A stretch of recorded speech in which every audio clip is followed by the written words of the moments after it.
छीम छीम हम संजम वमरा यासा छाम छीम छूम छेम छीम छूम छम छा छीम ह्राम ह्रीम रूम ह्रेम ह्रैम ह्रौम ह्रमरा द्राम द्रीम द्रावय द्रावय नमोरते भगवते श्रीमते ठा ठा सृष्टि श्री समस्त शांति धारा कत्रीणाम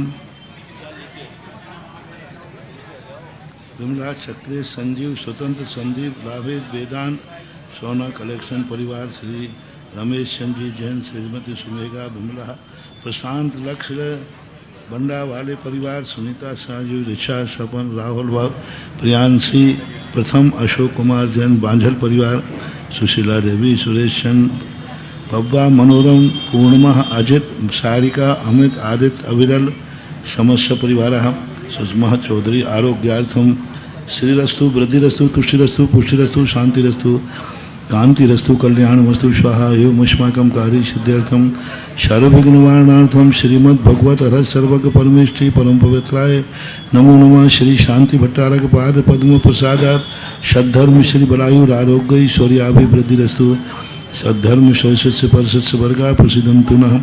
ओम वृषभाद्यास्य वर्धमान पर्यंता चतुर्विंशति हरंतो भगवंता सर्वज्ञा परम मंगल नाम दया यहाँ मुच्चा सिद्धिं तन्वन्तु सद्धर्म कार्येषु यहाँ मुच्चा सिद्धिं प्रयच्छन्तु नः। ओम नमोरते भगवते श्रीमते पार्थितीर्थंकराय श्रीमरत्नोत्तर रूपाय दिव्य तेजो मूर्ति प्रभामंडल मंडताय द्वादश गण सहिताय नन चतुष्टय सहिताय समोषण केवल ज्ञान लक्ष्मी शोभताय अष्टादश दोष रहताय सचत्वानंद सत गुण संयुक्ताय परमेष्ठी परम पवित्राय सम्यक ज्ञानाय स्वयं विवेक सिद्धाय बुद्धाय परमात्मने परम सुखाय त्रिलोकमयताय नंद संसार चक्रमंडलाय अनंत ज्ञान दर्शन वीर सुखाद पदाय त्रिलोक वशंकराय सद्ज्ञानाय सद्ब्रह्मणे विरत प्रणाम मंडल मंडिताय ऋषि आरिका श्रावक श्राविका प्रमुख चतुर्संगोप सर्वनाशनाय घाती कर्म शंकराय अजराय अभवाय सृष्टि श्री समस्त शांति धारा कत्रीणाम व्याधिम घिनंतु श्री जनाभिषेक पूजन प्रसादा सर्वसेवकानां सर्वदोष रोग शोक भय पीड़ा विनाशन भवतु। ओम नमो रते भगवते श्रीमते पार्थितीर्थंकराय श्री प्रक्षिणा से दोष कर्मसाय दिव्य तेजो मूर्ते नमः। श्री शांतिनाथाय शांतिकराय सर्वविघ्न प्रणाशनाय सर्वरोगापमृत विनाश सर्व पर के क्षुद्रोपद्रव विनाशनाय सर्वारिष्ट शांति कराय। ओम ह्राम ह्रीम रूम ह्रौम ह्रा अश्या उषा नमः। सर्वविघ्न शांतिम कुरु कुरु तुष्टिम पुष्टिम कुरु कुरु स्वाहा। अभिषेक कारकस्य कामम छन छंद बंदनदति कामम वली कामम पापम वैरम च सर्वशत्रुघ्नं सर्वोपसर्गं सर्वविघ्नं सर्वराज्यभयं सर्वचौरदुष्टभयं सर्ववृश्चिक संघादिभयं सर्वग्रहभयं सर्वदोषं व्याधि डामरं च सर्वपरमंत्रम सर्वात्मघातम परघातम च सर्वशूलरोगम कुक्षिरोगम अक्षिरोगम शिरोरोगम ज्वररोगम च सर्वनरमारम सर्वगजासुकोमयी साजमारम सर्वशधान वृक्षलता गुणपत्र पुष्पलमारम सर्वराष्ट्रमारम सर्वक्रूरवेताल शाकिनी डाकिनी भयानी सर्ववेदनीयम सर्वमोहिनीयम सर्वापश्मारम अशुभ कर्म जन दुखानी दुष्टजन कृतान मंत्र तंत्र दुष्टि मुष्टि छल छद दोषान सर्व दुष्ट देव दानव वीर नरनाहर सिंह योगिनी कृतोषान सर्वाष्टकुली नाग जंत विस्भयानी सर्व स्थावर जंगम वृश्चिक सर्पादि के दोषान सर्व सिंहाष्टा पदादि के दोषान पर शत्रु कतमाणो चाटन विद्वेषण मोहन वशीकरणादि दोषान। ओम ह्रीम अस्मभ्यम चक्र विक्रम सत्यजो बल शौर्य शांति पूरा पूरा सर्व जीवानंदनम जनानंदनम भव्यानंदनम गोकुलानंदनम सर्वराजानंदनम सर्वग्राम नगर खेत करवट मठम पत्तन धौनमुख सम्मानंदनम सर्वानंदनम स्वाहा सुखम त्रिशलोकेशु व्याधि विषम वर्जितम अभयम क्षेमम आरोग्यम स्वस्तिरस्तु विदीयते श्री शांतिरस्तु शिवमस्तु जयोस्तु उत्तमारोग्यमस्तु पुष्टिरस्तु पुष्टिरस्तु समृद्धिरस्तु कल्याणमस्तु सुखमस्तु अभिवृद्धिरस्तु दीर्घायुरस्तु कुलगोत्रप्राणी सदा सन्तु सद्धर्म श्री बलायुर आरोग्य ऐश्वर्याभिवृद्धिरस्तु। ओम ह्रीं श्रीं क्लीं ऐं वरमस्या उषा नाथ विद्याय नमो रिहंताणम ह्रोम शर्वशांतिम कुरु कुरु आयुर्वल्ली विलासम सकल सुखफलैद्रागे त्वा सुनल्पम धीरम वीरम शरीरम निरुपमम उपनयत्वा तनुतुच्च कीर्तिम सिद्धिम वृद्धिम समृद्धिम प्रथयति तरुणे स्फुर्दुच्चै प्रतापम कांतिम शांतिम समाधिम वितरतु जगतामुत्तमाम शांति पूजिकानां प्रतिपालिकानां यतीन्द्र सामान्य तपोधनानां देशस्य राष्ट्रस्य पुरोस्य राज्ञा करोतु शांतिं भगवान जिनेन्द्र करोतु शांतिं भगवान जिनेन्द्र। पूज्यवर के पाद प्रक्षालन की करने का सौभाग्य कौन सौभाग्यशाली होगा आज पूज्यवर के पाद प्रक्षालन करके अपने जीवन को धन्य करेंगे। हमारे बीच में माननीय विधायक शैलेंद्र जैन साहब भी पधार चुके हैं। ऐसा कौन सौभाग्यशाली होगा जो आज पूज्यवर के पाद प्रक्षालन तनु भैया जल्दी करें शीघ्रता टाइम नहीं है।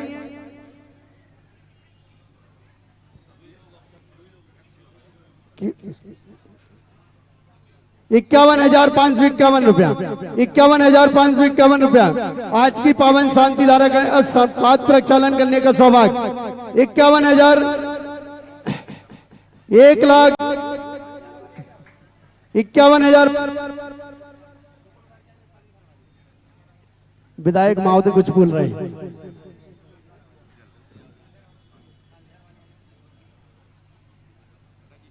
शीघ्रता करें।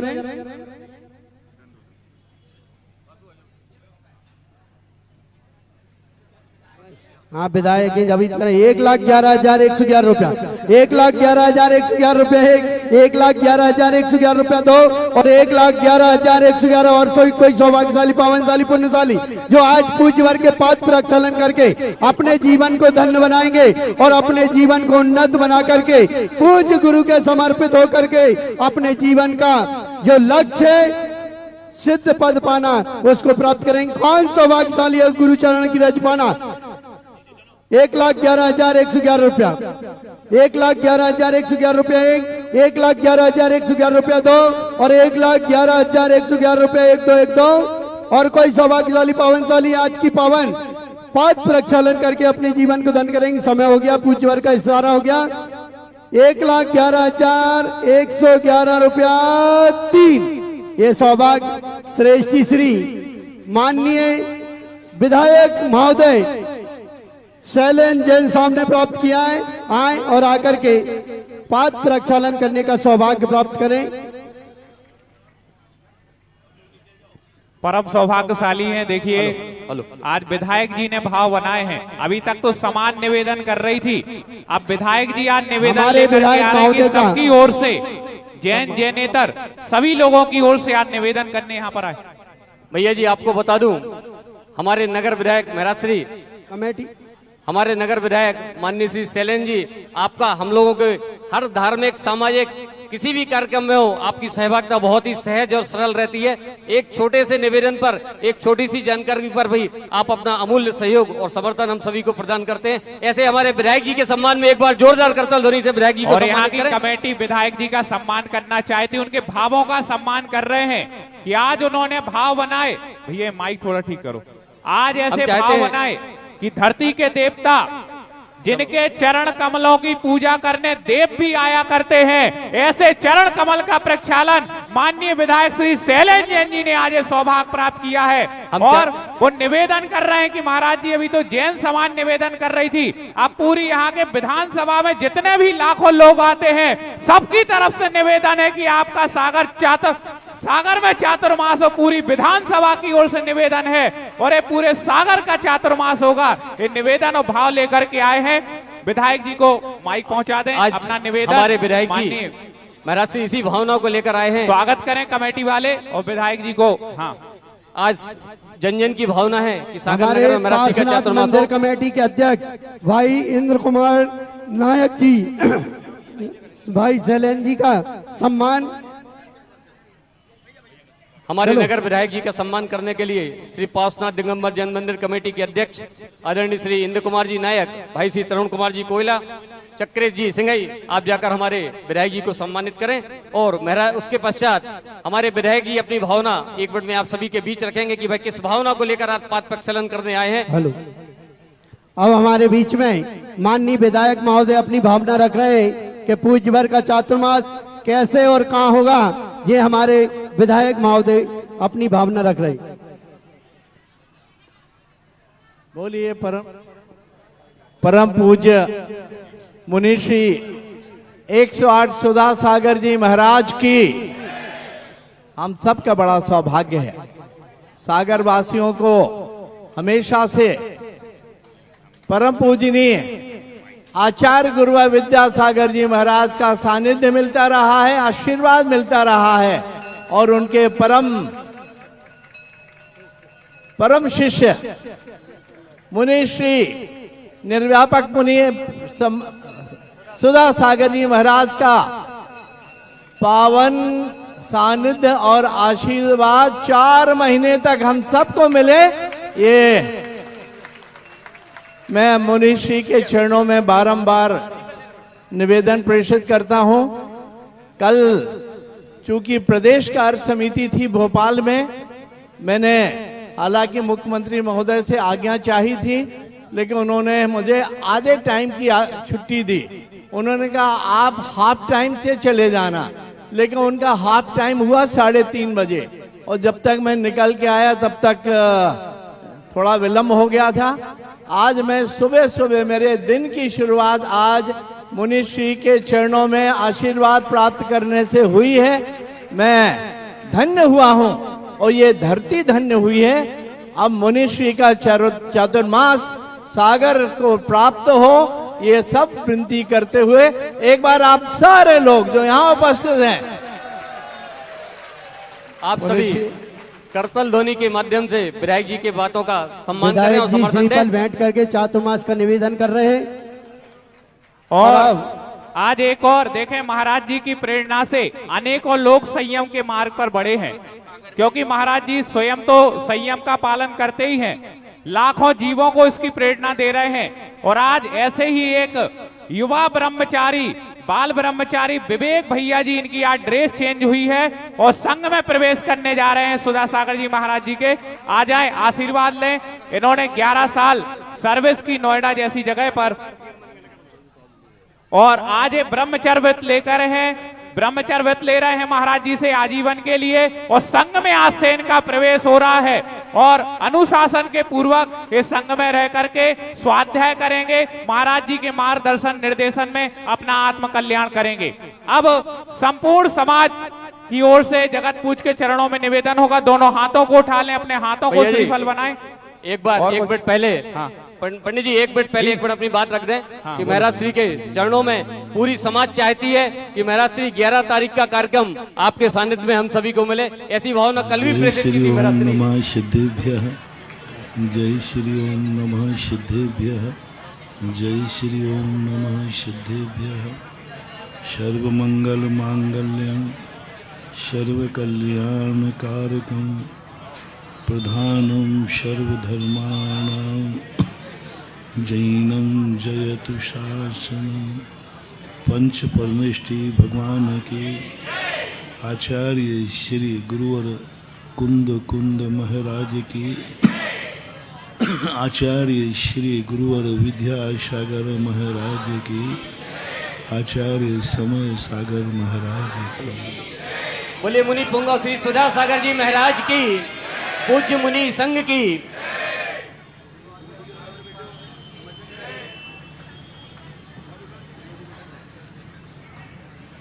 दुनिया में एक ऐसी स्थिति प्रकृति ने बनाई है,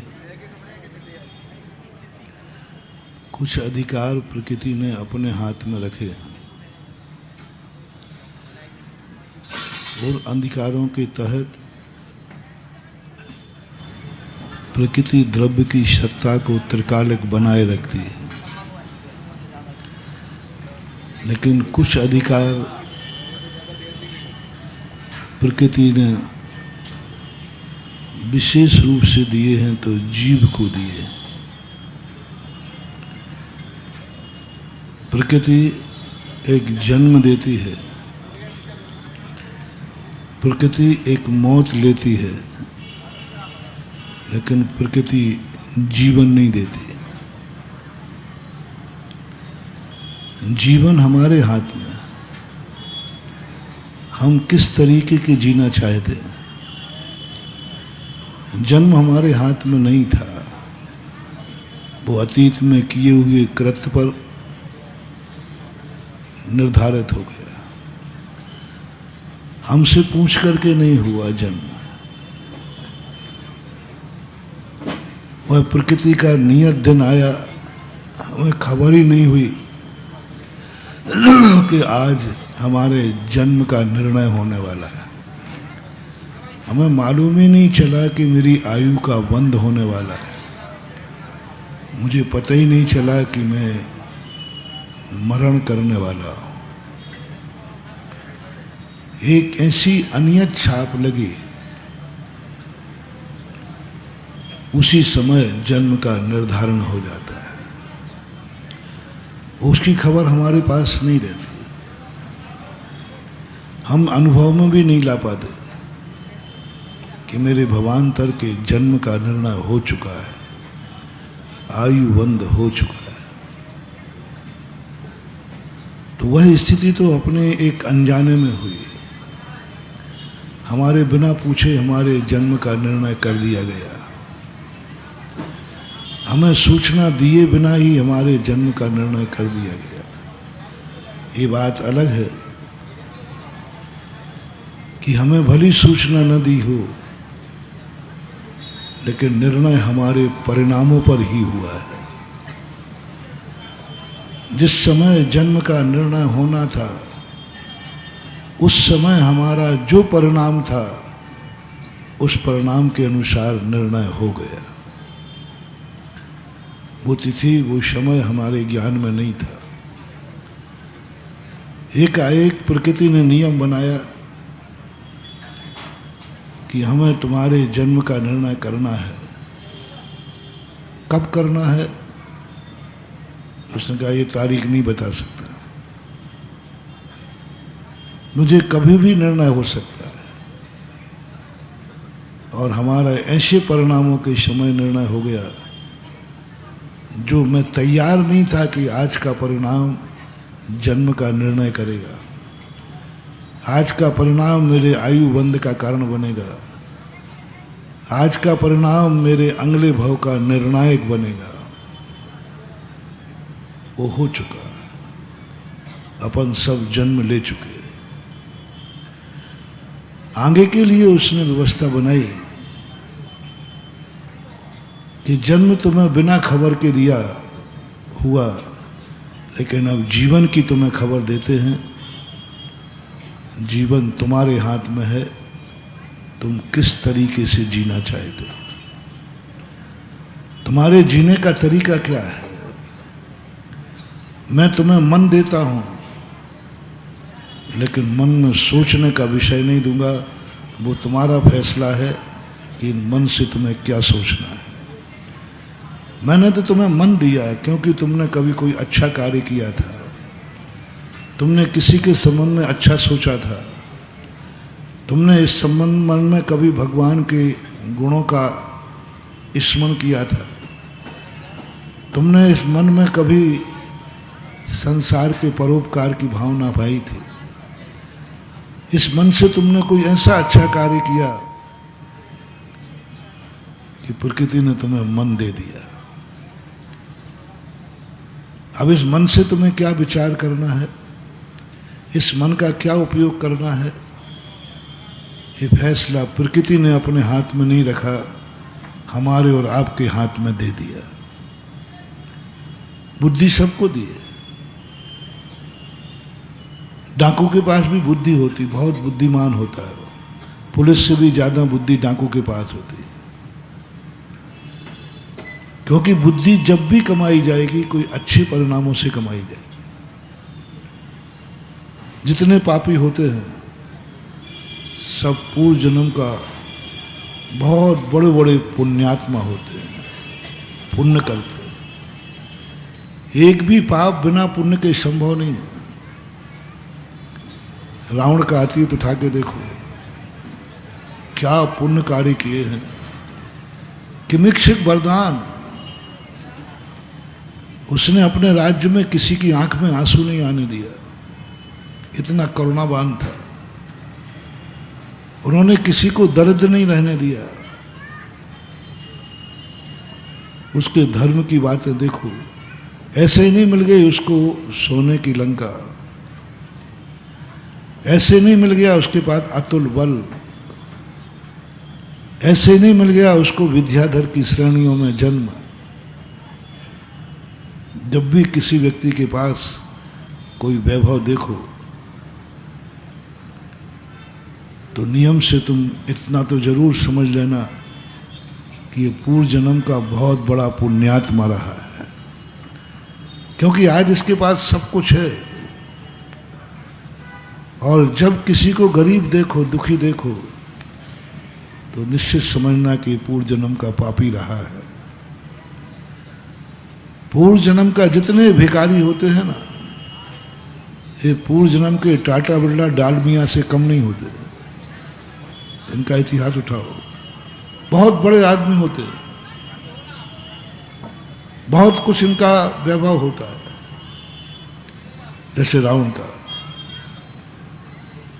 इतना वैभव उसके पास था, उसके अतीत के पुण्यात्मा की कहानी बताता है। लेकिन वर्तमान में जब उसने उस पुण्य का दुरुपयोग किया, और ऐसा दुरुपयोग किया क्योंकि वो चाहता तो अपने जीवन से मोक्ष प्राप्त कर सकता था। उसकी भक्ति में भगवान की सिद्धि थी, उसकी भक्ति इतनी जबरदस्त थी कि वो निधत्त निकाचित कर्मों का क्षय कर सकता था, लेकिन उन्होंने ऐसा नहीं किया, क्योंकि जो हमारे हाथ में था हम उसको नहीं संभाल पाए। इसलिए प्रकृति, धर्म, शास्त्र मात्र जन्म और मृत्यु के लिए जन्म, साधु आपके बीच में नहीं आते। जन्म और मृत्यु से साधुओं का कोई लेना देना नहीं है। धर्म मात्र ना जन्म से बचाता है ना मृत्यु से बचाता है, धर्म मात्र जीवन जीने की कला सिखाता है। उसने जीवन सुधार लिया, उसका जन्म अपने आप सुधरेगा। जन्म तो फल है, जीवन बीज है। मौत तो फल है, जीवन बीज है जो हमारे हाथ में है। ये हमें सोचना है कि आज का दिन हमें कैसे निकालना है। ये हमें सोचना है कि आज के दिन हमें मन में क्या विचार करना है, हमारा मन आज क्या सोच रहा है। बहुत बड़ी कीमत है महानुभाव इस मन की। जिसके पास मन नहीं है उससे पूछो इस मन की कीमत क्या है। अपने पास मन है तो इस मन का हम कितना दुरुपयोग कर रहे हैं, हम इस मन में कितनी व्यर्थ की बातें सोच रहे हैं जिससे हमारी जिंदगी का कोई लेना देना नहीं। मात कभी क्रोध की बातें सोचते हैं, कभी मान माया की बातें सोचते हैं,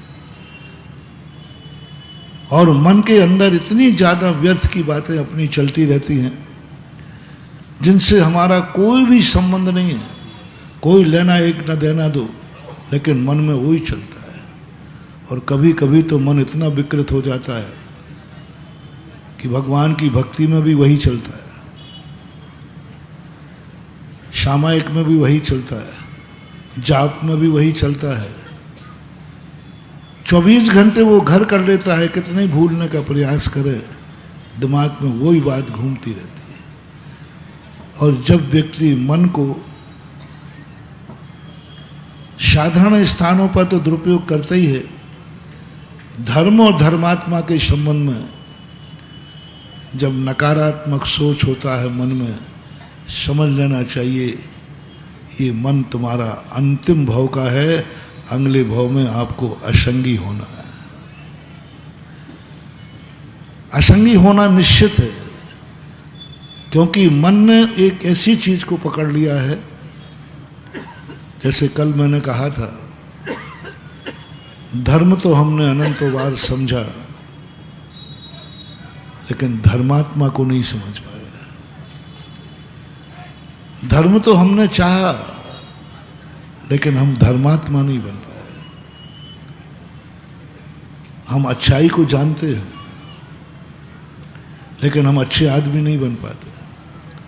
हम सत्य को जानते हैं, लेकिन सत्य का अनुकरण नहीं कर पाते। हम जान रहे हैं कि सत्य क्या है, हम जान रहे हैं कि प्रकृति के नियम क्या हैं, हम जान रहे हैं कि धर्म क्या है। कौन नहीं जानता? मैं नहीं समझता हूं कि आप लोग धर्म नहीं जानते।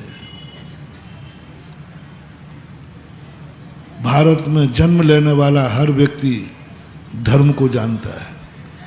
भारत में जन्म लेने वाला हर व्यक्ति चाहे जानता है कि मेरे भगवान की पसंद क्या है, मेरा भगवान क्या चाहता है। हर व्यक्ति जान रहा है, लेकिन फिर भी वह नहीं कर पा रहा है जो वह जानता है। उसके लिए सबसे बड़ा विचार करना पड़ेगा कि हमारी दिशा तो सही है, लेकिन दशा ठीक नहीं। हमारा धर्म तो सही है, लेकिन हमारा धर्मात्मा का सोच सही नहीं। हमने धर्म के प्रति जितनी ललक लगाई है, उतना प्रयास यदि हमने धर्मात्मा बनने का कर लिया होता, तो शायद आज हमारे पास धर्म भी होता और आप लोग धर्मात्मा भी होते। आनंद धर्म में नहीं है। धर्म निष्क्रिय वस्तु है। धर्म एक ज्ञायक वस्तु है। धर्म एक साक्षीभूत वस्तु है। धर्म प्रकृति की एक प्रदत्त वस्तु है। प्रकृति निहत्ती होती है। प्रकृति के पास कोई करने धरने का, बनाने मिटाने का कोई अधिकार नहीं होता। वो एक साक्षीभूत होती है। जैसे सूर्य के पास कुछ नहीं है, मात्र प्रकाश दे सकता है, न किसी को जगा सकता है, न किसी को सुला सकता है। मात्र एक प्रकाश का साक्षी बनता है। निकलना है, डूब जाना है, उसके हाथ में कुछ भी नहीं है। एक भी व्यक्ति को वो जगा नहीं सकता, एक भी व्यक्ति को वो सुला नहीं सकता, मात्र प्रकाश दे सकता है। धर्म भी एक ऐसी वस्तु है महानुभाव, मात्र एक प्रकाश पुंज है, मात्र एक साक्षीभूत है, मात्र एक ज्ञायक स्वरूप है, कुछ नहीं करते। और जो व्यक्ति धर्म के आनंद में डूब गए, जो धर्म में चले गए, उनसे तुम्हारा कोई भी कार्य सिद्ध होने वाला नहीं। कल जो प्रसंग आया था उसी को भूमिका में लेकर के चल रहे हैं। लोग धर्म धर्म चिल्ला रहे हैं, क्या करोगे धर्म से? लोग कह रहे हैं धर्म करो, धर्म करो, धर्म करोगे सब ठीक हो जाएगा। और महानुभाव, तुम जितना धर्म करोगे उतने ही संकट में पड़ोगे। मेरा नेचर थोड़ा स्पष्ट बोलना है। तुम लोग धर्म करते हो इसलिए कि हमारे संकट दूर हो जाएंगे। आज तक किसी धर्मात्मा, जो जितना बड़ा धर्मात्मा बनेगा वो उतने ही कष्टों में होगा। और दुनिया भी धर्मात्मा को सुखी नहीं देखना चाहती, धर्मात्मा को कष्टों में देखना चाहती। और धर्मात्मा भी सुखी नहीं रहना चाहता, वो भी कष्टों में जीना चाहता है। और आप कहते हो महाराज जी हम बहुत धर्म करते हैं, लेकिन हमारे कष्ट दूर नहीं हो रहे और कष्ट बढ़ते हैं। तुम करी वो काम रहे हो, करी वही काम कर रहा है जिसमें कष्ट आना ही है, क्योंकि तुम धर्म कर रहे हो। धर्म कभी संकट मोचक नहीं होता। धर्म कभी भी कुछ नहीं करता महानुभाव। और तुम धर्म धर्म धर्म धर्म करते हो।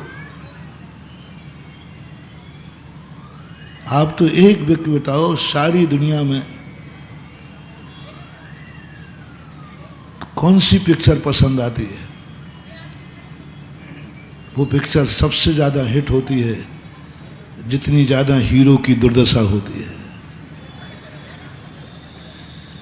पिक्चर का एक बहुत अच्छा नियम है, सबसे ज़्यादा, और जैसे हीरो के अच्छे दिन आए, द एंड।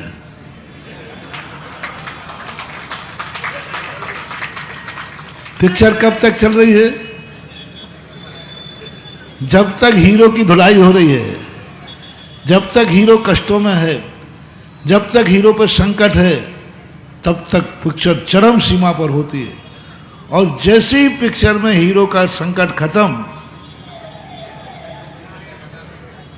मुश्किल में पिक्चर में हीरो के सुख के दिन 5 मिनट के होते हैं और दुख के दिन 3 घंटे की पिक्चर में 255 मिनट तुम क्या देखते हो? हीरो को सुख में या दुख में? और 5 मिनट सुख का समय आता है और तुरंत आ जाता है। अब क्या देख रहे हो?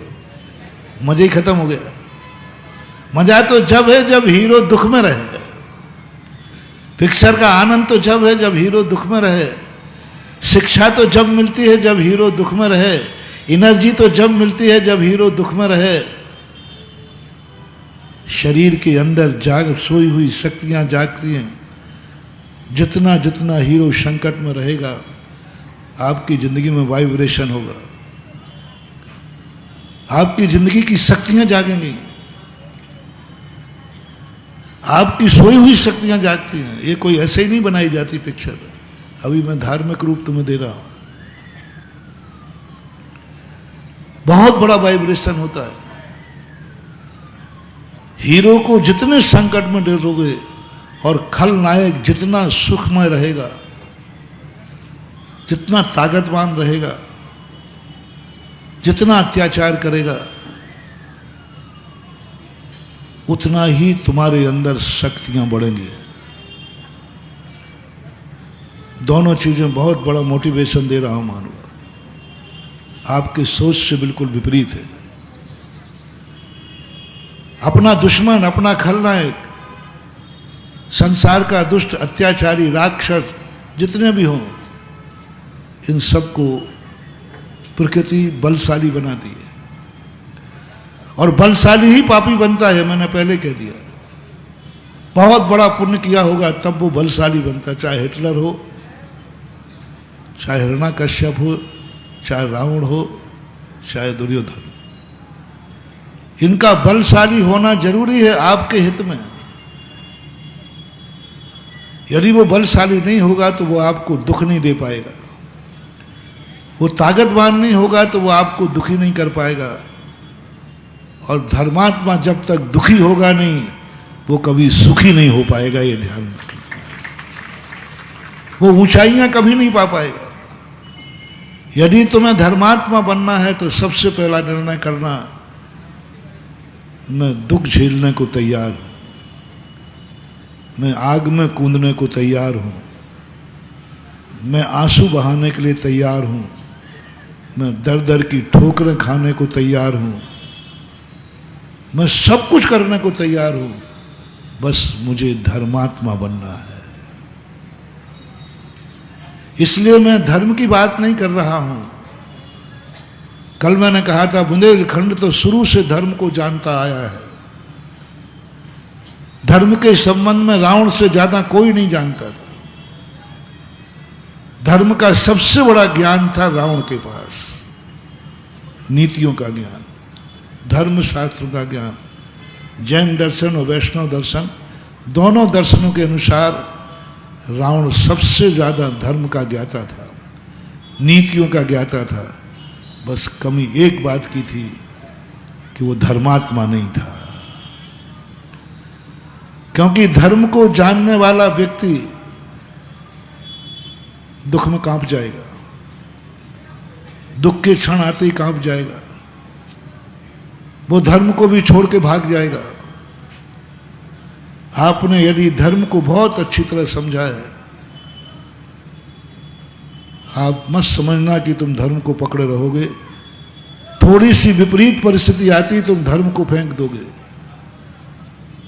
तुम धर्म को अलग कर दोगे। धर्म को समझने वाला एक घटना है, एक समय सार को पढ़ने वाले एक धर्मात्मा थे। धर्मात्मा नहीं, धर्म को जानते, बहुत अच्छा जानते थे। मैं भी उनसे प्रभावित था। इतना बढ़िया धर्म का ज्ञान था। स्थान नहीं बता रहा हूं, स्थान नहीं बता रहा हूं, स्थान नहीं बता रहा हूं, चाहे भली यही स्थान हो जहां अपन बैठे हैं।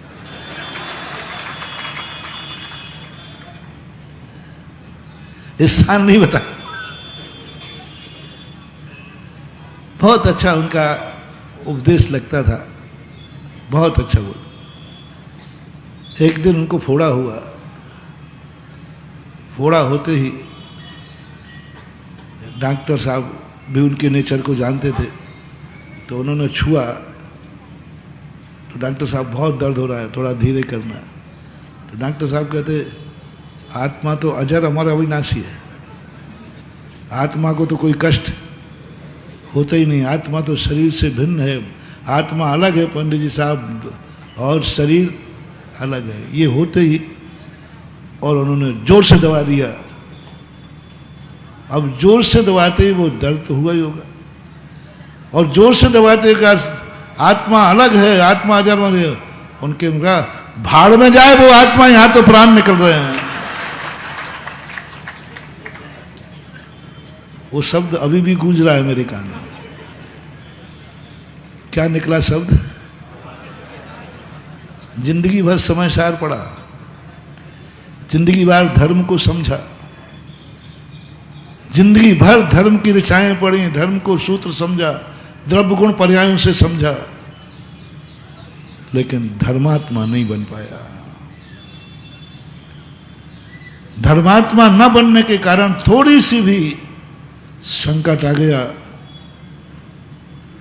तुम भाड़ में झोंक दोगे, भाड़ में जाए वो धर्म। ऐसे ही हमने भगवान को समझा है, भक्त नहीं बने। हमने भक्ति की है लेकिन भक्त नहीं बने, और भक्ति करने वाला व्यक्ति एक दिन भगवान को भी भाड़ में झोंक देगा।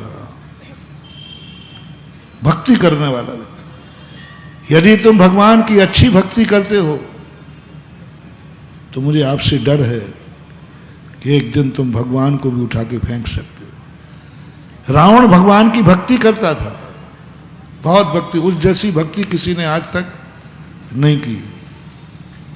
परिणाम ये हुआ कि एक दिन वैष्णव दर्शन के अनुसार उस कैलाशपति की जिसकी भक्ति की थी उसने उसी को उठा करके फेंकने का भाव कर दिया,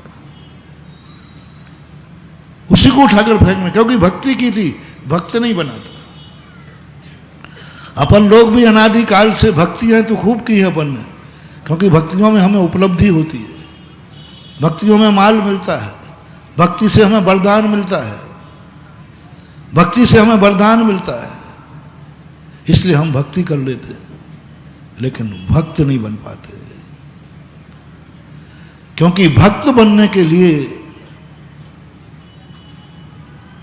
तुम्हें भगवान की रक्षा नहीं करना, मोटिवेशन, सावधान।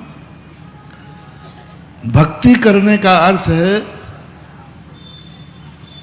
संकट से बचना, भक्ति करने का अर्थ है भगवान से अपनी रक्षा कराना।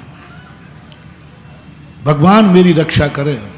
जब जब तुम्हें भाव आवे, ये भाव परिणाम कि हे भगवान मेरी रक्षा करो, हे भगवान मेरे संकट दूर करो, हे भगवान हमारी इच्छाएं पूरी करो।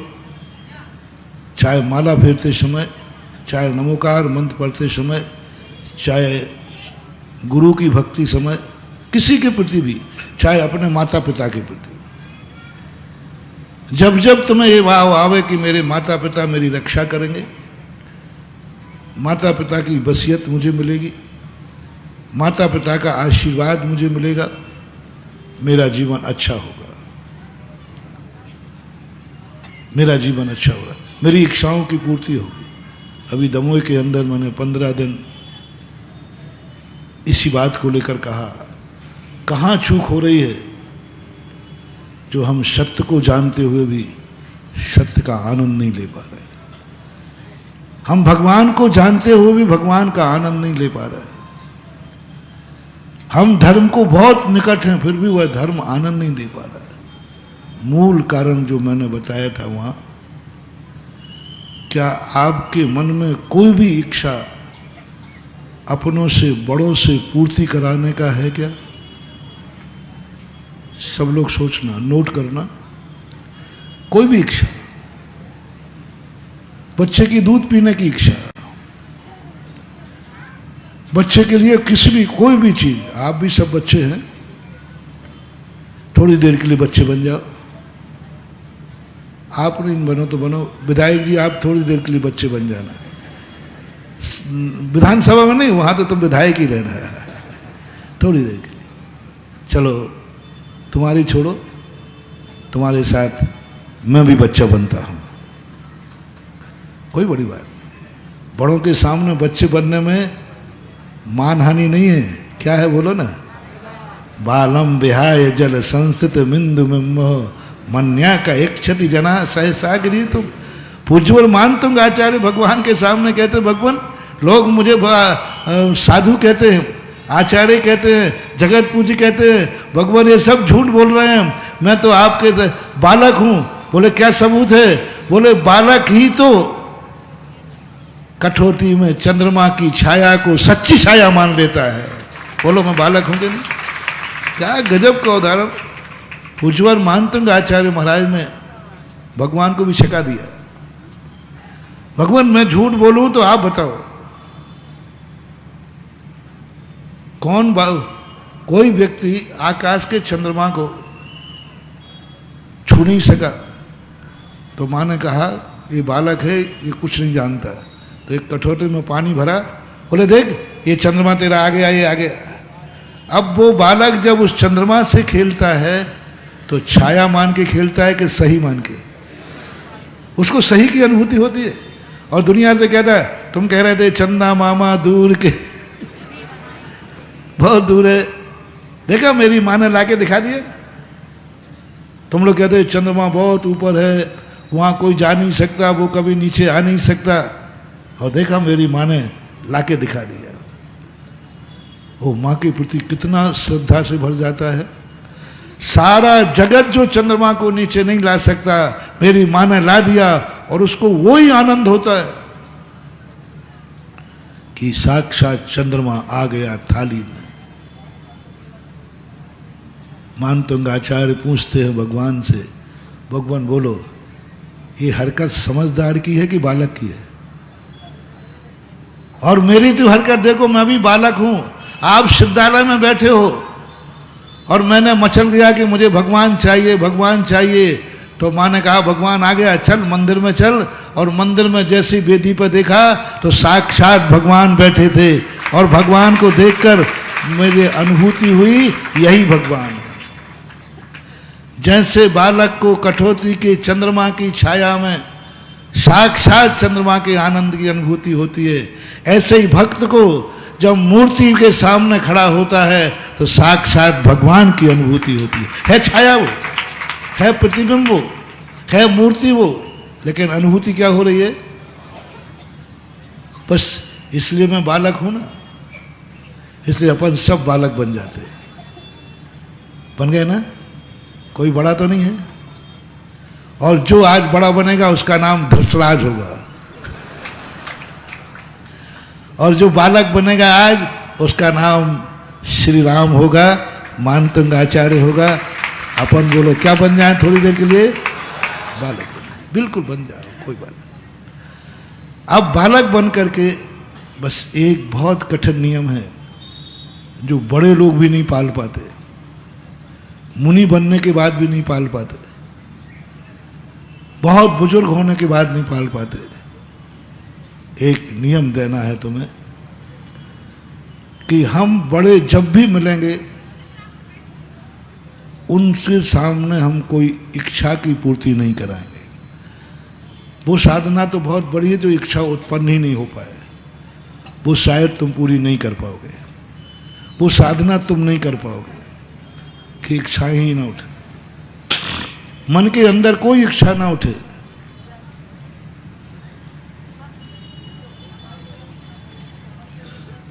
तो मैं तुमसे अपेक्षा नहीं करूंगा, इसलिए मैंने बालक बनाया। नहीं तो तुम बड़े थे, बड़ों को उपदेश दे देता ना। क्योंकि बड़े उस दिन माने जाओगे जिस दिन तुम्हारे मन में कोई इच्छा ही नहीं है, कोई इच्छा नहीं है, मात्र शांत निर्वेद साक्षीभूत ज्ञायक स्वरूप। इच्छाएं सब खत्म है ही नहीं। रोकना नहीं है इच्छाओं को, उत्पन्न ही नहीं होती। एक दशा ऐसी होती है, मोक्ष की भी इच्छा नहीं, कोई इच्छाएं पूर्णता खत्म हो जाती है। वो दशा तुम्हारी नहीं है, शायद मेरी भी नहीं। इच्छाएं उत्पन्न होंगी, इच्छाएं उत्पन्न होती हैं और होने का निषेध नहीं है। बस आज एक ही बात तुमसे कहना चाहता हूं, आप इच्छाओं की पूर्ति किससे कराना चाहते हैं?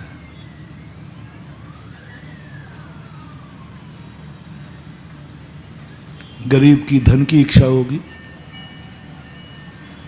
छोटे की कोई इच्छा होगी, बालक की कोई इच्छा होगी, भाई की कोई इच्छा होगी, बेटे की कोई इच्छा होगी, पति पत्नी की कोई इच्छा होगी, साधु की कोई इच्छा होगी, भक्त की कोई इच्छा होगी। उसका नाम बताओ। आप अपनी इच्छाएं अच्छी और बुरी का मैं कोई फैसला नहीं कर रहा हूं। जो भी तुम्हारी इच्छा है वो आप किससे पूरी कराना चाहते हैं?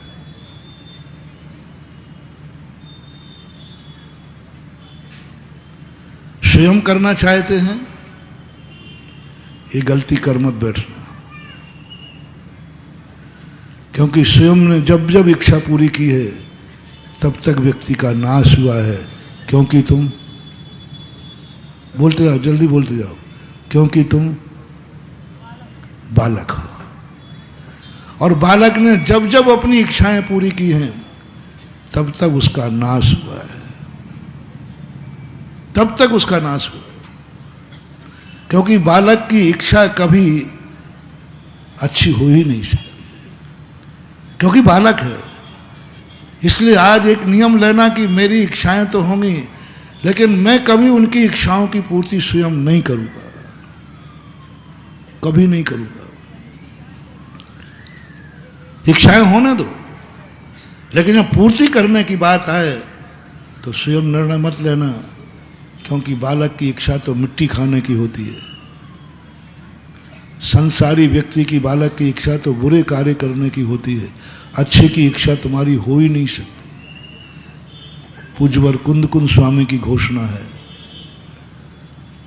शुद्ध परिचिदान भूदा बंदस्य काम। जितने भी बुरी इच्छाएं हैं वे सब आत्मा में उत्पन्न होती हैं, और उनकी पूर्ति करने का यदि स्वयं ने बीड़ा उठा लिया, कोई भी इच्छा हो, पहला एक नियम ले लो,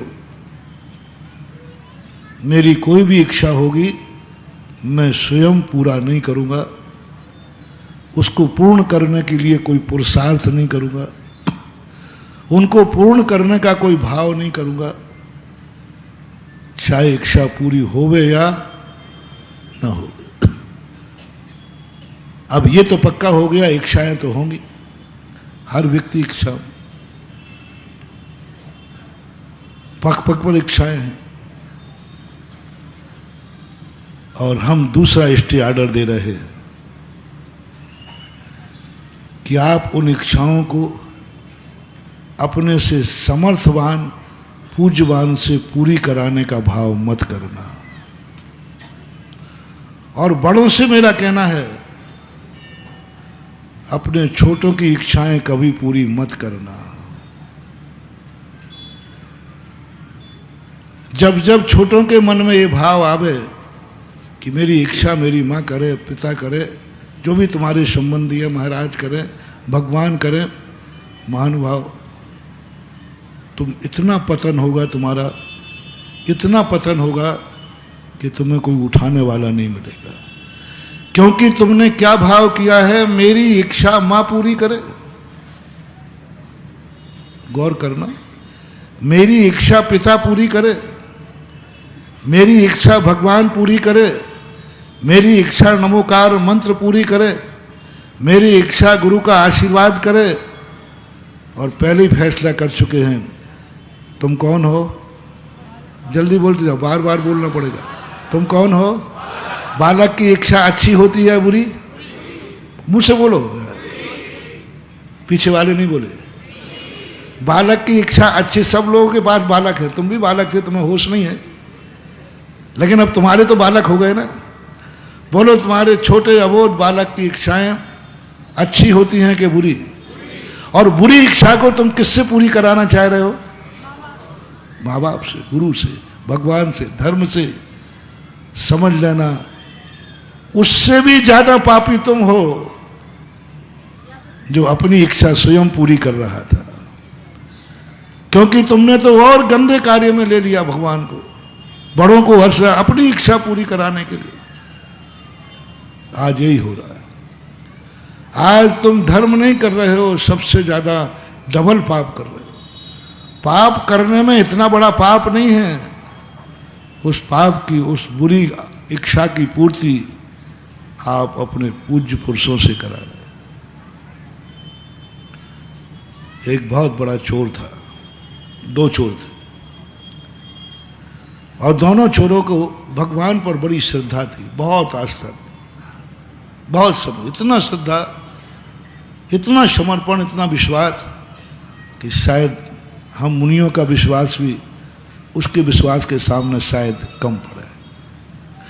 जितना रावण का भगवान के ऊपर, धर्म के ऊपर विश्वास था, मैं नहीं कहूंगा कि रामचंद्र जी का इतना था कि नहीं। रावण का बहुत जबरदस्त विश्वास, क्योंकि वो हर पाप का कार्य धर्म किए बिना नहीं करता था। रामचंद्र जी ने तो एक भी इच्छा पूरी करने के लिए अपने बड़ों को शामिल नहीं किया। देखना, पापी व्यक्ति का लक्षण देखना। पापी व्यक्ति अपने पाप को पूरी करने के लिए अपने पूज्य पुरुषों को दांव पर लगा देता है, अपनी इच्छा पूरी करने के लिए। दुर्योधन ने अपनी इच्छा पूरी करने के लिए किस किस को दांव पर लगाया?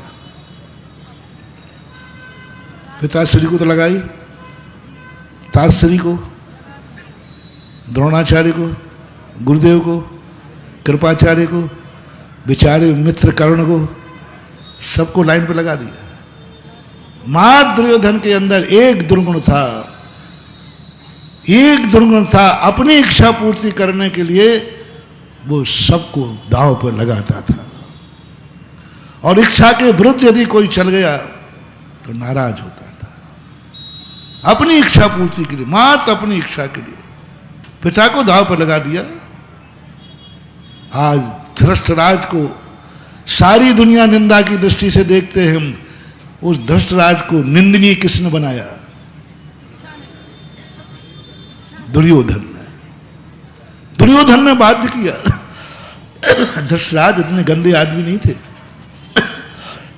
बहुत धर्मात्मा थे, बहुत नीतिज्ञ थे, लेकिन मात पुत्र व्यामोह के कारण से, व्यामोह जब, जैसे मैंने कल कहा था, धृष्टराज वही होता है जब किसी के व्यामोह में पड़ करके सत्य को भी नकार देता है। दुर्योधन ने उसको बाध्य किया, धृतराज को बार बार बाध्य किया। धृतराज नहीं समझ पाए, बाध्य होते गए। इसलिए मेरा आप सबसे कहना है, यदि कोई दुर्योधन हो तो वो कृपया करके न सुने, लेकिन जो दुर्योधन नहीं है वो जरूर कान खोल के सुने कि कभी अपनी इच्छा पूर्ति करने के लिए अपने पिता को कभी बाध्य मत करना।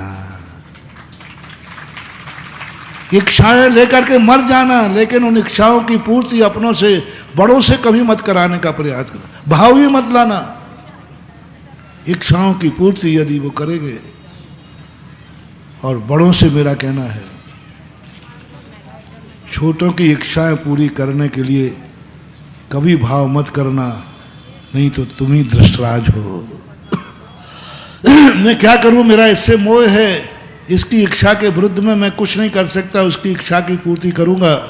यही धृतराज की कमी थी और कुछ नहीं। यही अंधापन था उनका, वो अंधे थे नहीं। जैन दर्शन को अंधा नहीं मानते, पर वे अपने पुत्र की इच्छा पूरी करने के लिए कहीं तक भी नीचे उतर सकते हैं, कहीं तक भी नीचे उतर सकते हैं। और धृतराज ने किया, अपने पुत्र की इच्छा पूरी करने के लिए वो पाप भी किया कि राज हस्तिनापुर के अंदर जुआ का खेल भी करा दिया। जुआ कानून के विरुद्ध है, लेकिन कानून की धज्जियां उड़ा दी, राजसभा में जुआ खिलाया। पुत्र के बेटे की इच्छा पूरी करने के लिए अपनी कुल की बहू रानी द्रौपदी का, किसके लिए महानुभाव? मात्र एक बेटे की इच्छा पूरी करने के लिए। उनके मन में एक ही बात थी, बस बेटे की इच्छा पूरी करना है। हम बदनाम हो तो हो जाएं, बर्बाद हो तो हो जाएं, हमें मिटना है तो मिटेंगे, लेकिन जिससे जिसको राग होता है उसकी इच्छा पूरी करने के लिए व्यक्ति कितने नीचे उतर जाता है। इसको बोलते हैं धृतराज। और यही स्थिति उनकी बनती गई। गुरु को भी लाइन पे लगा लिया। गुरु मजबूर थे, गुरु मजबूर थे, क्योंकि उनके जीवन में एक ऐसा संकट आया था। उस समय हस्तिनापुर की गद्दी ने शरण दी थी, तो उन्होंने नियम लिया था कि हस्तिनापुर की गद्दी का सदा साथ देंगे। पर उनको नहीं मालूम था कभी हस्तिनापुर की गद्दी पर ऐसा व्यक्ति भी बैठेगा, ऐसा समय भी आएगा। सबको करा दिया। इसलिए पहला मोटिवेशन मैं आपको दे रहा हूं कि अपनी इच्छाओं की पूर्ति कभी भी अपने से बड़ों से पूर्ति कराने का त्याग करो। बहुत कठिन है, क्योंकि आप लोग क्या बैठे उसी पे हो। महाराज हम आपको लाए इसलिए हैं,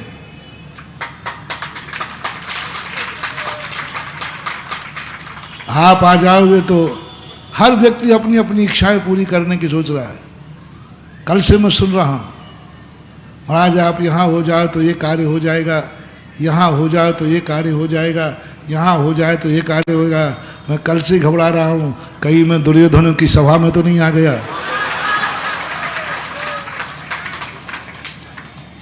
हर व्यक्ति सोच रहा है यहाँ आ जाओगे तो ये हो जाएगा, यहाँ आ जाओ। सब अपनी अपनी इच्छाएं पूरी करने के लिए सोच रहे हैं। मंगलगिरी कह रहा है मंगलगिरी आ जाओ तो मंगलगिरी बन जाएगी। भाग्योदय वाले कह रहे हैं भाग्योदय आ जाओ तो आपके गुरु की इच्छा पूरी हो जाएगी, आपको ये हो जाएगा। आपका सब अपनी अपनी इच्छाएं। और मालूम है तुम्हारी इच्छाएं कैसी है? तुम वहां के ट्रस्टी हो इसलिए कर रहे, ट्रस्टी हटा दो तो शायद मुंह देखने नहीं जाओगे वहां पर। तुम ना तो मंगलगिरी बनाना चाहते हो, ना भाग्योदय बनाना चाहते हो, ना कटरा बनाना चाहते हो, कुछ नहीं बनाना चाहते हो, क्योंकि तुम वहां हो इसलिए तुम्हें चिंता है। जिस दिन वहां से हटा दिया जाए उसी को गालियां देते पाए जाओगे और कहोगे महाराज जी वहां मत जाना। ये सब पदों की इच्छा पूरी करने का लोभ है। ना कोई गुरु की इच्छा पूरी कर रहा है, ना भगवान से मतलब है, ना धर्म से मतलब है, मात्र मतलब है मैं वहां हूं। वो बोल के दिखाओ जहां तुम नहीं हो, जहां तुम्हारा कोई अस्तित्व नहीं है, जहां तुम्हारा कहीं अपमान हुआ है, जहां तुम्हारी कोई पूछ नहीं है, लेकिन वहां धर्म है, भगवान है, उसका एक श्रीफल चढ़ाओ तो बात बन जाएगी। मेरा महाराज वहां कुछ भी नहीं है, लेकिन बस भगवान है। एक बार एक स्थान पर अशोक पाटनी जानते होंगे सब, उन्होंने एक दान बोला, तो वो वहां कभी नहीं गए थे। तो मैंने कि यहां तुमने दान क्यों बोला? यहां तो तुम्हारा कोई रिश्तेदार भी नहीं है, क्योंकि आप लोग दान वहीं बोलते हो जहां तुम्हारा कोई, ठीक बोल रहा हूं ना? हमारे आप तो बोलते हो, आप तो जो बोलोगे सब ठीक ही बोलोगे।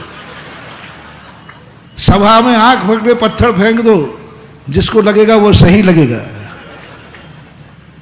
सही है, वहां देते हो जहां तुम्हारा कोई अटैचमेंट हो, तुम्हारा ग्रुप हो, तुम्हारी पार्टी हो, तुम ट्रस्ट में हो, तुम्हारी कोई वहां पर हुकूमत हो, तुम्हारी कुछ चलती हो, वहां पर तुम्हारे दान देने का भाव आता है। ये मैंने प्रैक्टिकल किया है तो बता रहा हूं।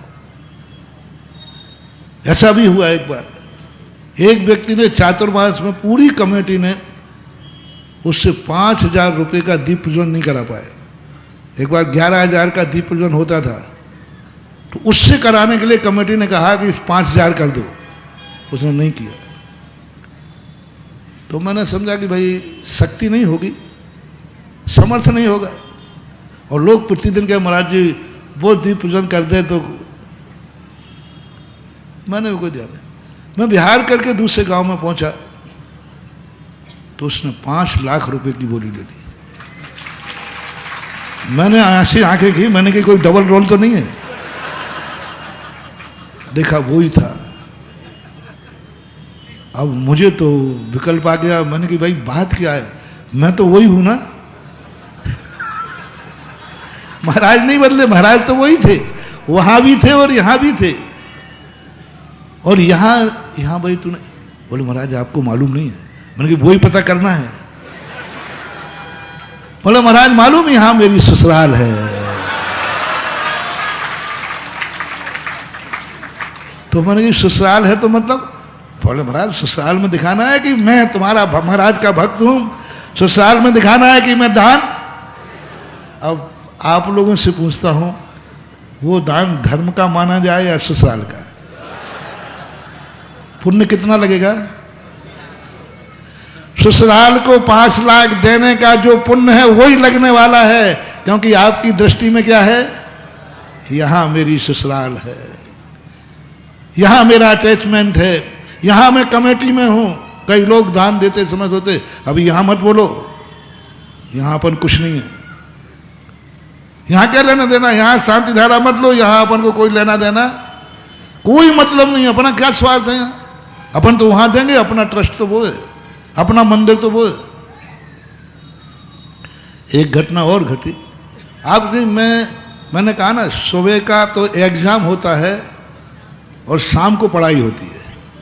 पढ़ाई का अर्थ होता है विद्यार्थी प्रश्न करता है, गुरु समाधान करते हैं, और एग्जाम का अर्थ होता है गुरु प्रश्न देता है,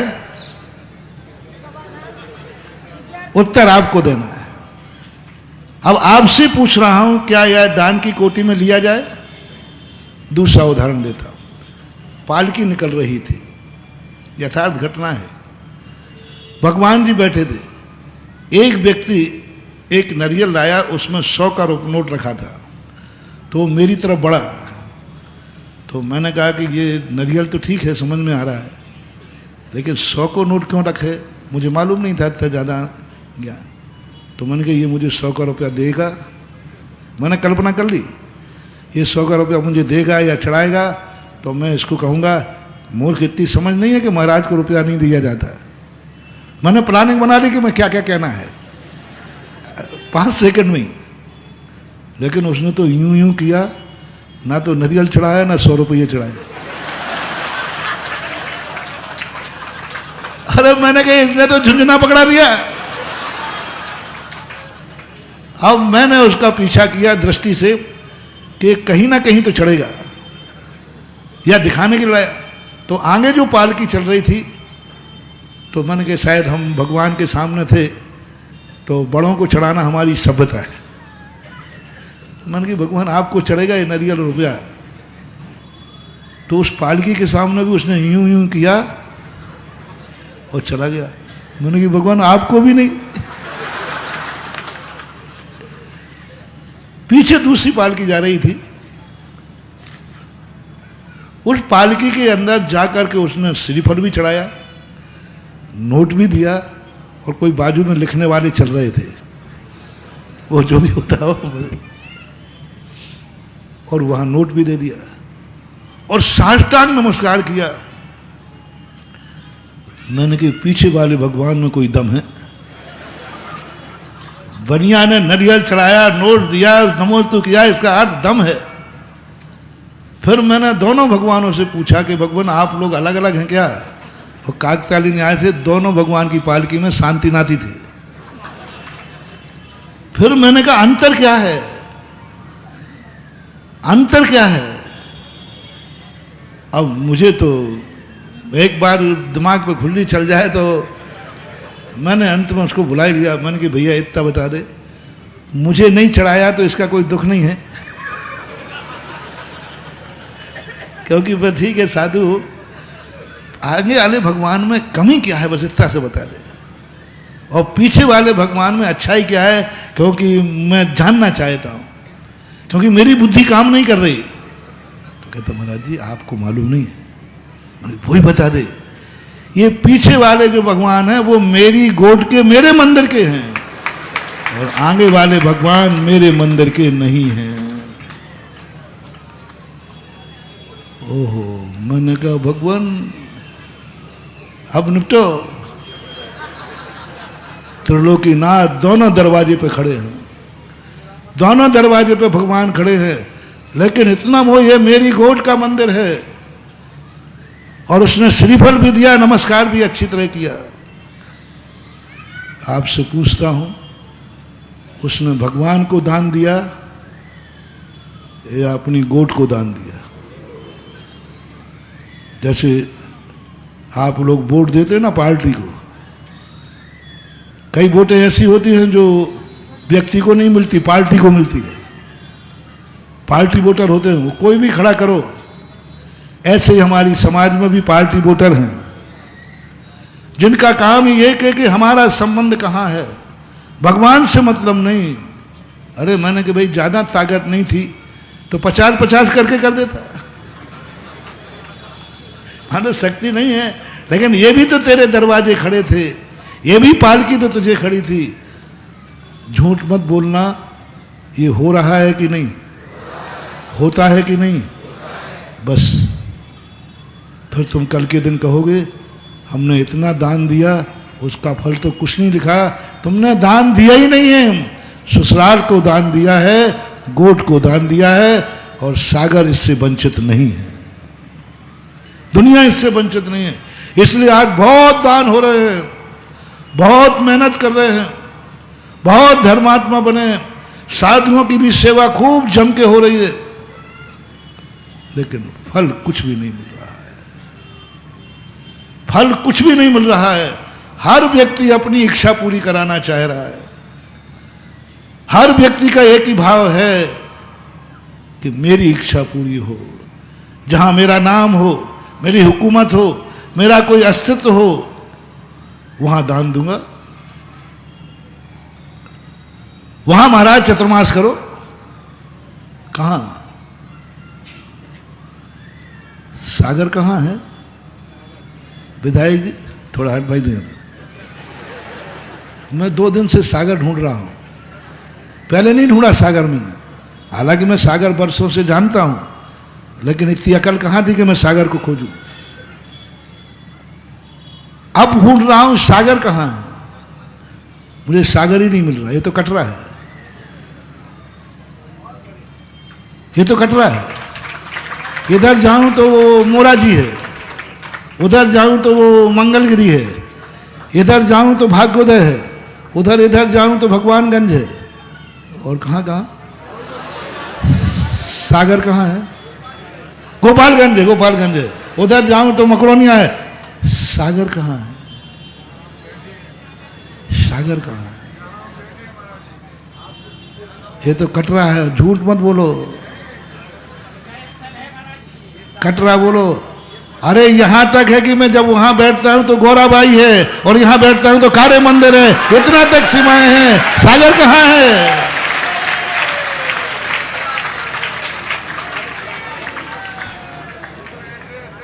एक विदेशी बेचारा सीधा साधा भारत आया, बोले भारत घूमने जा रहा, भारत का टिकट था उसका, और वो दिल्ली में उतरा। बोले भाई भारत कहाँ है? बोले यही तो भारत है। बोले ये तो दिल्ली है, दिल्ली का बोर्ड लगा रहा था ना, दिल्ली का है। पूरे भारत में घूम आया, भारत कहाँ है? मुझे सागर बता दो कहाँ है। विधायक जी तो पूरा सागर घूमे होंगे। तुम सागर के विधायक हो, पर सागर कहाँ है? हर व्यक्ति आपसे कह रहा है कि आप हमारे सागर के, इसमें कोई संदेह, कोई शक कुछ नहीं। सागर के विधायक होकर पता नहीं है कि सागर कहाँ है। जितने एड्रेस हैं, एक भी एड्रेस अनुभव में क्या आ रहा है, अनुभव में क्या आ रहा है? महाराज कटरा में आए हैं या सागर में आए हैं? प्रवचन कटरा में सुन रहे हो या सागर में सुन रहे हो? अंदर की बात है, अनुभव की बात है। दान देते समय जिनेंद्र आ रहा है कि मेरी पालकी, मेरे मंदिर की पालकी कौन सी है, ये आ रहा है। सवाल अनुभूति का है। भगवान तो दोनों पालकी में, दोनों पालकी में बैठे हुए हैं। उसमें कोई फर्क ना था, ना है और ना है। अंदर अनुभूति की बात है। अनुभूति में क्या आ रहा है? ये पालकी दूसरे मंदिर की है। अनुभूति में क्या आ रहा है? पीछे की पालकी हमारे मंदिर की है। अनुभूति में क्या आ रहा है? अनुभूति के अनुसार ही फल मिलता है, निमित्त के अनुसार नहीं। अनुभूति में क्या आ गया?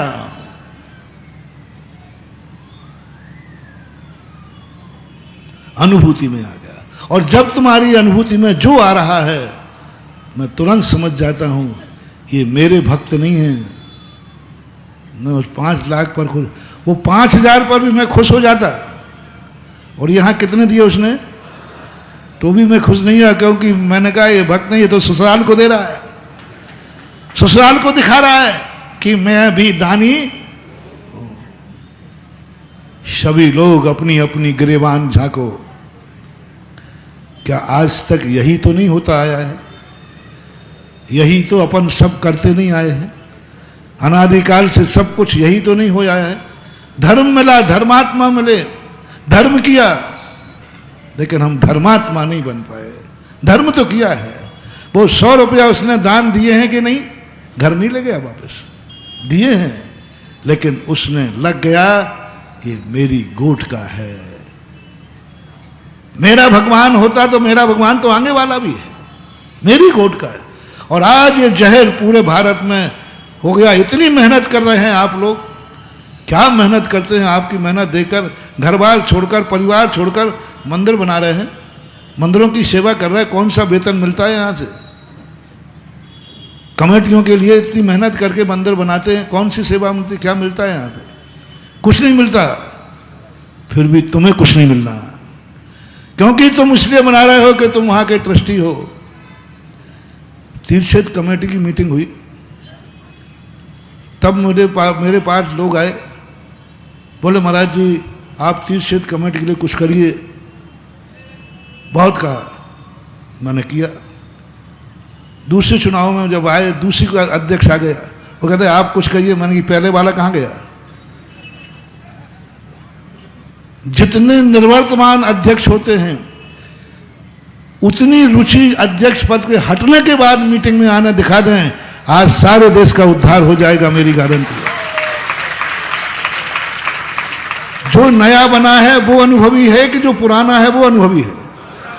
लेकिन पुराना मीटिंग में जाना ही बंद कर देता है। आज पुराना जाना बंद कर देता है। पुराने को उतनी ही रुचि लेना चाहिए जितनी रुचि वो अध्यक्ष बनने के समय ले रहा था। आज भी आना चाहिए महाराज। तीर्थ क्षेत्र आज भी हमारा है, सम्य शिखर आज भी हमारा है। पद पे नहीं है तो क्या हुआ, क्षेत्र तो आज ही हो जाए। यदि हर मीटिंग का, सारी मीटिंगों में निर्वर्तमान अध्यक्ष उतनी ही रुचि लेवे जितना अध्यक्ष काल में रह रहा था। आज हर कमेटियां समर्थ हैं सारी दुनिया की रक्षा करने के लिए। लेकिन मैं था इसलिए चिंता थी, अब नहीं, अब कोई लेना देना नहीं है। इसलिए हर व्यक्ति अपने स्वार्थ के लिए, इसलिए मैं कह रहा हूं, मैं सागर को ढूंढ रहा हूं। सागर कहां है? कटरा तो मुझे मालूम है, पहले से मालूम था। जो जो एड्रेस तुम दे रहे हो कि मुझे बुद्धू मत समझो, वे सब एड्रेस, हाँ कोई नई कॉलोनी बन गई वो बात अलग है, पुराने एड्रेस मुझे दे रहे हो। अरे इस कटरा को अच्छी तरह जानता हूँ, इतनी अच्छी तरह जानता हूँ, इतनी अच्छी तरह जानता हूँ कि एक बार इसी कटरा में से हम बरनी कॉलोनी आए थे, हम थे, हमारे महाराज जी समय सागर जी महाराज जी थे, हम दोनों लोग केसली जा रहे थे पूज्य आचार्य श्री की आज्ञा अनुसार। तो यहाँ बरनी कॉलोनी के मंदिर में रुके थे और इनको डाउट हुआ कि महाराज सुबह विहार कर सकते हैं। तो हम लोग तो ऊपर थे, ये लोग बाहर का ताला लगा के चले गए और बोले अपन लोगों को इतने लेट पहुंचना है मंदिर में कि जिससे महाराज का विहार का समय टल जाए, और अपन जल्दी पहुंच जाएंगे तो महाराज विहार कर सकते हैं। हम लोग सुबह हो गया थोड़ा सा, कोई देखा कोई नहीं आया। मैंने कि मंदिरों में तो जल्दी आ जाते लोग, आज तो कोई मंदिर में नहीं आया। तो समय सागर जी बोले अब क्या करेंगे, कोई नहीं है। तो मैंने कि चिंता मत करो, सागर की हर गली मुझे मालूम है, कोई भी नहीं भी आएगा तो भी चिंता मत करो, अपन ऐसे रास्ते भी मुझे मालूम है जहाँ से कोई मिलेगा नहीं, अपन निकल जाएंगे। तो जैसे हम दोनों लोग कमंडल उठा के नीचे आए तो वहाँ चैनल में ताला लगा था। तो बोले ये तो ताला लगा, अब क्या करें। तो थोड़ा और नीचे गए तो ताला लगा नहीं था, ताला लटका था, और खोल करके विहार किया। पीछे से यहाँ नमक बंडी के पीछे से परकोटा, और हम दोनों ही जा रहे। वो झाड़ू लगाने वाले लोग कह रहे ये दोनों बाबा ये दोनों बाबा कहाँ जा रहे, कोई आगे नहीं पीछे नहीं। और चलते गए, और जब तुम लोगों को पता चला तो ढूंढते गए, यही संतोष थे, ये सब जगह ढूंढा। कोई कहता है कर्रापुर गए, कोई कह रहा है चितौरा गए, हम मिले यूनिवर्सिटी की घटिया पे। इसलिए मुझे ये पते मत बताओ, तुम कोई पता भूल गए हो तो मेरे से पूछ लेना। मैंने आज तक कभी सागर नहीं खोजा था, इसलिए मैं सागर कहाँ है वहां जाना चाहता हूं।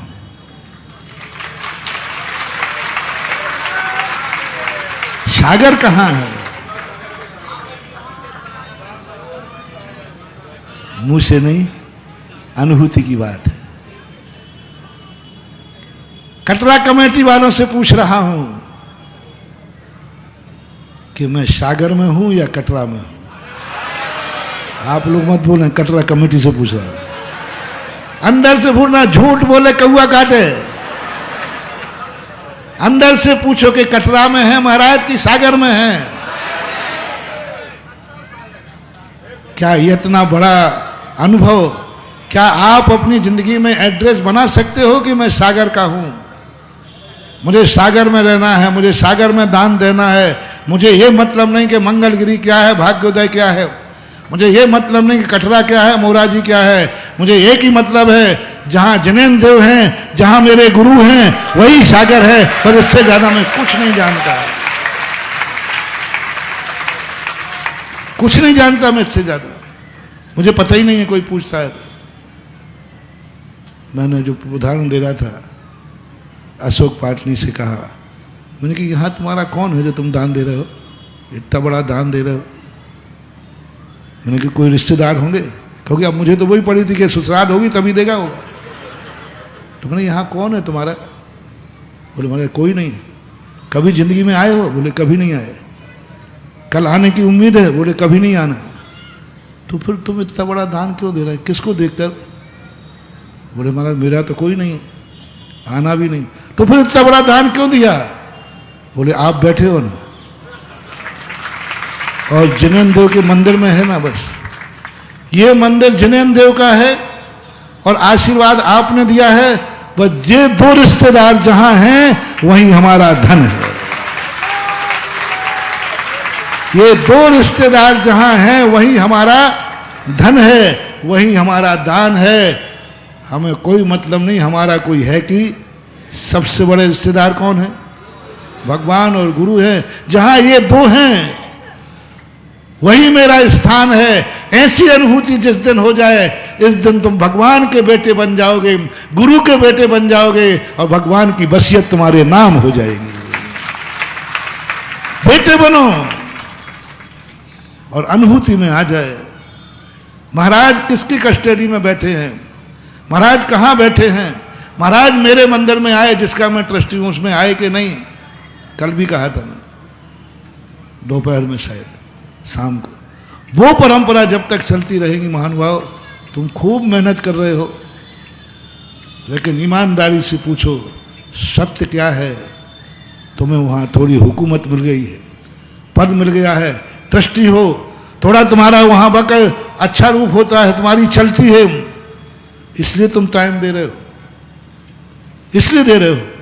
अन्यथा तुम बुराई करते पाए जाओगे। क्योंकि वह धर्म के लिए, दुर्योधन ने उन्हीं के लिए, जब ताज सिंह थोड़े शिथिल पड़ते थे, गुरु जब शिथिल पड़ते थे, उन्हीं के लिए भी निपटाने को तैयार हो जाता था। और उन्होंने किया, और उसने किया, सब निपट गए। दुर्योधन ने एक एक व्यक्ति को, अपने बड़ों को निपटाया, एक एक को लाइन लगा करके। और बड्डों से कहना है, आगे बड्डे कर्रापुर,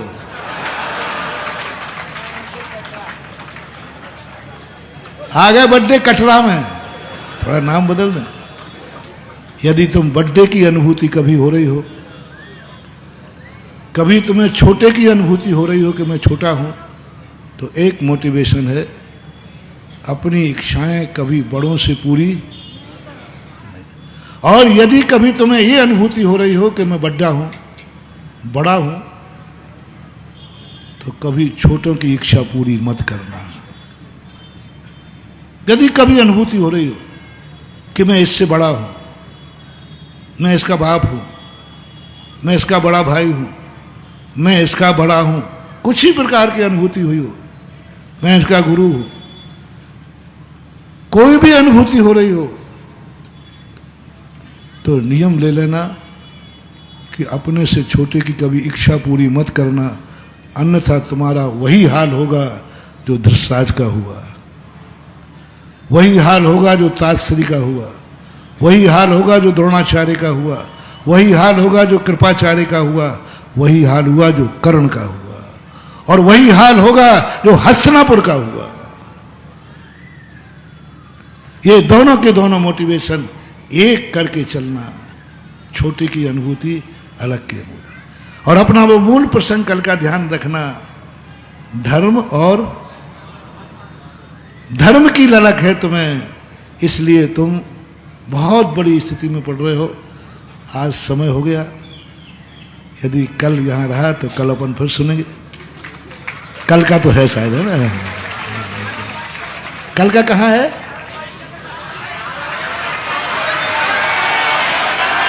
वो तो समझ गया, पट्टा कटरा ही निकला पहले तो।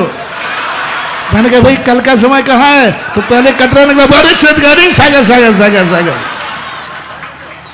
अरे यदि तुम्हारी जिंदगी में ये प्रवचन इसलिए दे रहा हूं कि मैं अखंड सागर को लहराता हुआ देखना चाहता हूं। कुंडों में पानी भरा हुआ देखना मजा नहीं आता। कुंडों में भरा पानी कोई देखने नहीं जाता है, लेकिन सागर में जब पानी होता है, उसका सनराइज भी होता है और सनसेट भी होता है। चाहे सूर्य निकले तो सनराइज होता है और सूर्य डूबे तो सनसेट होता है। दोनों तरफ आनंद ही आनंद होते हैं। और मैं इस सागर के सनराइज और सनसेट दोनों देखने का मन करता है। महाराज श्री, आप हमारे विधायक जी चूंकि अपनी बात, अपना निवेदन आपके चरणों में पहले रख चुके हैं, लेकिन आपके प्रवचन सुनने के उपरांत उनकी भावनाएं कुछ परिवर्तित हुई हैं और एक मिनट में पुनः अपने आपके चरणों में श्रीफल चढ़ाकर सकल दिगंबर जैन समाज के साथ, भैया पूरी समाज सागर में चातुर्मास चाहती है, हाथों का श्रीफल बनाकर हमारे विधायक जी निवेदन करेंगे। आप सभी हाथों का श्रीफल बनाएं और विधायक जी की बात सुने। विधायक जी, आदरणीय विधायक जी। सकल दिगंबर जैन सागर की ओर से श्रीफल भेंट कर रहा हूं महाराज श्री। और चौमासे के लिए सागर शहर में चौमासा हो, कटरा भी सागर में है और गोपालगंज भी और मंगलगिरी भी और मोहरा जी भी, सागर का आप निमंत्रण स्वीकार करें महाराज श्री, यही विनती करें। महाराज श्री जहां विराजमान होंगे, महेश भैया जी, हम आदरणीय चाचा जी भी विचार रख रहे हैं। महाराज श्री के चरणों में नमोस्तु करता हूं। हे भगवान, मैं पूरी सागर समाज की ओर से, संपूर्ण सकल दिगंबर समाज की ओर से आपके चरणों में बालक बन करके, बड्डे बन करके नहीं, बालक बन करके ये प्रार्थना करते हैं। लेकिन सागर है कहाँ? महेश भैया सागर कहाँ है, वो तो बुलाओ।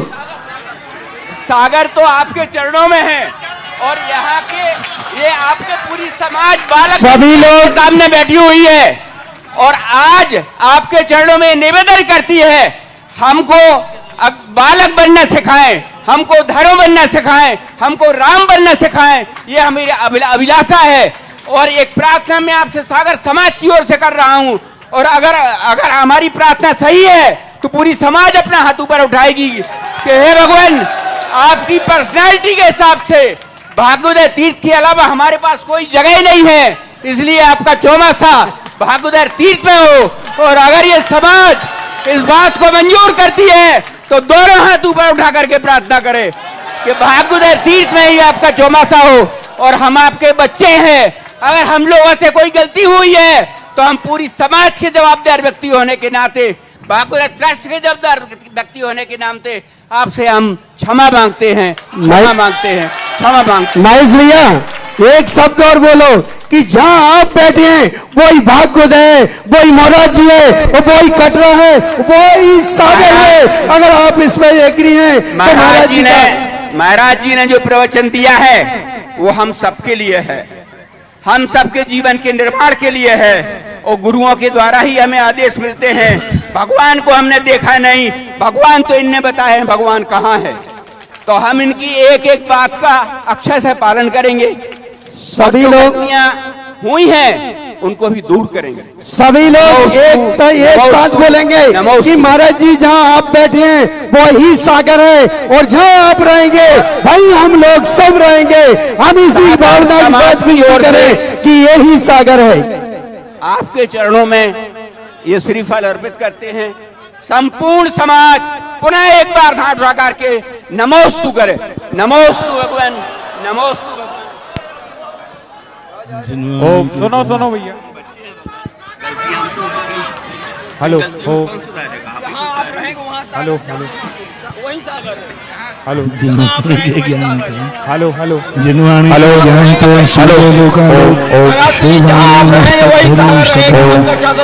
अभी सुने महाराज जी की बात सुने, मंच पर नहीं चालू करो महाराज जी का माइक।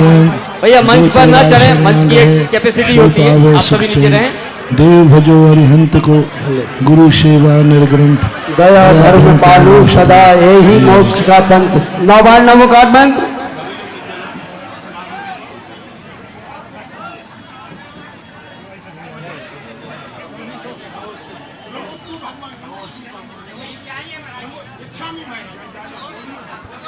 बोलो देवाधिदेव गजराज श्री पार्श्वनाथ भगवान की।